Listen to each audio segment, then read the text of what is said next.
nga ang mga kaganapan dito sa Fort McMurray ngayong araw na 'to. Kanina super sunny, ngayon naman super foggy. Almost zero visibility, guys. Oh my G, nakakalokang mag-drive. Tapos ganito pa ang daan. Diyos ko, paano ba? Nakalagpas, pero meron pa rin dito. Buti na lang may function kaming snow, oh. Ayan, nakatulong. Oh my God, thank you Lord. Yung alamig pero pinagbabuhisan ka, ang hirap magmaneho. Kung paano ako makakalusot doon sa... Ay, sobrang muddy ang snow, naging mud. Sobrang kapal, sobrang lambot, sobrang dulas. Everything na, guys, Diyos ko po. Maswerte pa kami ganyan lang dito sa street namin. Sa ibang lugar, sa ibang part ng sa ibang zone dito sa Fort McMurray, mas matindi pa. Daming nababalaho, kaya ingat guys.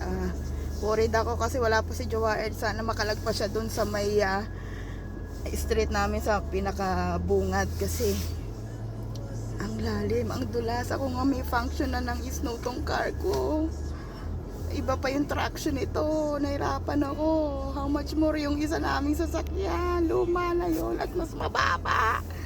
Ay nako, good luck my dear. I will pray na maging safe kang makarating sa bahay. See you later. Super foggy pa, oh. Lalo dun sa main road kanina, sobrang foggy. Hirap na nga ng daan, look. Ang lalim yan, oh. Mas malalim din dun. Saka sa kabilang kalsada, malalim. Hirap dumaan, grabe. Saan pa park si my dear dito? At dahil street parking nga to, guys, kahit sino pwede mag-park sa tapat na kahit na tapat pa ng bahay mo yan kasi street parking na yan. Saan pa park si my dear? Sana bago siya dumating may aalis na isang sasakyan. Itong LN, hopefully umalis ka dyan bago dumating si my dear. Sa kabila, wala nang bakante. Oh my G, mahirapan si my dear na dumaan sa likod. Meron sa kabilang kalsada. Ano ba yan? Ayun si Jowa, guys. Ayan. Lipat ng parking dyan. May nabakante. Umalis kanina. At least malapit-lapit. Ay, thank you Lord. He's safe and sound. Thank you po.